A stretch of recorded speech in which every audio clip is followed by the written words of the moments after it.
Bergabung bersama saya pelaksana fungsi Pensos Bud KBRI Riyad Joko Sulastomo. Assalamualaikum, selamat malam Pak Joko. Waalaikumsalam Mbak Tiffany. Iya Pak Joko, dengan adanya keputusan dari Kementerian Haji dan Umroh Arab Saudi bahwa ibadah haji tahun ini tetap diadakan, prosedur pelaksanaannya akan seperti apa informasinya Pak Joko? Apakah ini juga memungkinkan bagi warga Indonesia, warga kita yang berada di Arab Saudi untuk melaksanakan ibadah haji? Ya, terima kasih Mbak Tiffany.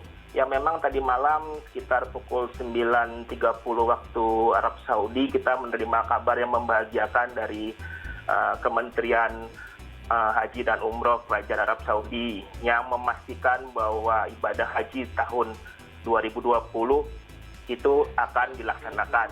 Dan memang pelaksanaannya menurut pernyataan dari Kementerian Haji dan Umroh akan sangat dibatasi jumlah pesertanya ya Mbak, jumlah jamaahnya. Jadi dari warga negara Arab Saudi, dari ekspatriat asing yang bermukim di Arab Saudi akan sangat dibatasi, amat sangat dibatasi jumlahnya untuk dapat melakukan ibadah haji tahun ini. Gitu Mbak. Oke, dibatasi jumlahnya sudah ada berapa besaran jumlahnya? Kemudian artinya nanti kalau misalnya ini kan banyak sekali mungkin warga negara-negara lain yang juga berada di Arab Saudi, nanti pengaturannya akan seperti apa? Termasuk warga kita yang ada di sana. Iya. Terus terang kami belum sampai saat ini belum menerima informasi lebih lanjut, Mbak, bagaimana teknis filternya begitu Mbak. Jadi bagaimana teknis pembatasannya dari untuk bisa ikut dalam ibadah haji tahun ini. Apakah nanti misalnya dari kriteria umur atau kriteria kesehatan tertentu itu kita belum dapat informasi lagi Mbak. Tapi insya Allah begitu kita sudah dapatkan informasi yang lebih jelas, lebih teknis mengenai syarat-syarat pendaftarannya, kita akan segera umumkan kepada warga negara kita yang ada di Arab Saudi. Oke, Pak Joko, sejumlah masjid di Arab Saudi juga sudah melakukan atau kembali beroperasi ya, kembali menerima jamaah, kembali melaksanakan ibadah. Kemudian ada kabar menggembirakan ini bahwa ibadah haji tetap diadakan walaupun dengan persyaratan atau adanya peserta dalam jumlah terbatas. Nah, apakah dengan kabar-kabar ini juga mungkin menerima informasi ke depannya? Apakah ibadah umroh juga nantinya kemungkinan bisa seiring dengan berjalannya waktu juga bisa akan kembali dibuka? Terus terang kami belum juga menerima informasi bagaimana kelanjutannya setelah ibadah haji selesai nanti Mbak. Bagaimana pelaksanaan ibadah umroh sesudah ibadah haji nanti. Tapi kami sangat-sangat berharap bahwa sesudah ibadah haji nanti pemerintah Arab Saudi bisa mengizinkan kembali kunjungan umroh dari jemaah kita yang ada di Indonesia. Begitu Mbak. Oke. Kita harapkan.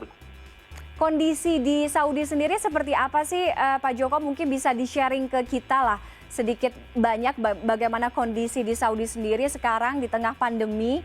Kemudian yang juga tetap masih melonggarkan sejumlah aktivitasnya, termasuk itu tadi ya pelaksanaan ibadah, pembukaan kembali masjid, bahkan juga akan ada ibadah haji walaupun terbatas. Kondisi di Arab Saudi sendiri sih sudah kembali normal Mbak. Alhamdulillah dari minggu kemarin kita sudah mendapatkan pelonggaran untuk kembali beraktivitas.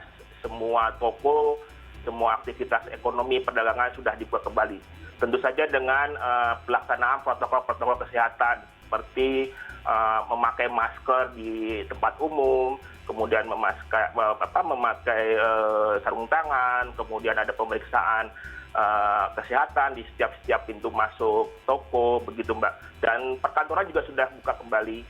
Dan kemudian kita juga sudah bebas untuk bepergian antar kota, antar provinsi, tidak ada lagi pembatasan antar wilayah, begitu Mbak. Walaupun memang secara faktual memang angka kasus COVID di Arab Saudi ini memang masih cukup tinggi. Ya, sampai dengan kemarin jam 4 sore waktu Arab Saudi kita sudah mendapatkan informasi ada sekitar 161.000 5 kasus positif COVID, di mana kota Riyadh menjadi kota yang memiliki kasus terbesar, Mbak, dengan 43.995. Tapi kami optimis, Mbak, kami lihat penanganan pemerintah Arab Saudi terhadap pandemi ini sangat-sangat serius, sangat-sangat disiplin, terbukti dengan jumlah kasus sembuhnya itu sudah sangat-sangat tinggi, Mbak, 105.175, dan jumlah yang meninggal itu relatif sedikit, Mbak, sampai dengan kemarin itu yang meninggal itu 1.307 orang. Jadi insya Allah, Mbak, kami optimis pemerintah Arab Saudi sangat-sangat peduli terhadap pandemi ini, serius, dan insya Allah semuanya bisa kembali normal. Oke, tingkat keseriusan ini juga nantinya mungkin hampir dipastikan bahwa kalaupun pelaksanaan ibadah haji itu nanti tetap berjalan, tetap memperhatikan protokol kesehatan ya Pak Joko ya? Iya, Mbak, saya pastikan itu bahwa pemerintah Saudi akan sangat melindungi jemaahnya, baik itu jemaah dari warga negaranya sendiri maupun jemaah yang datang dari ekspatriat asing yang ada di Arab Saudi. Itu dari sejak awal pemerintah Saudi selalu mengedepankan prioritas keselamatan jemaah yang datang ke tanah suci. Oke. Gitu, Mbak. Baik, terima kasih Pak Joko sudah sharing informasi dengan kami di CNN Indonesia Connected malam hari ini. Mudah-mudahan kita tunggu kabar atau update-nya terus ya ke depannya terkait dengan pembukaan ibadah haji dengan peserta terbatas ini. Terima kasih sekali lagi.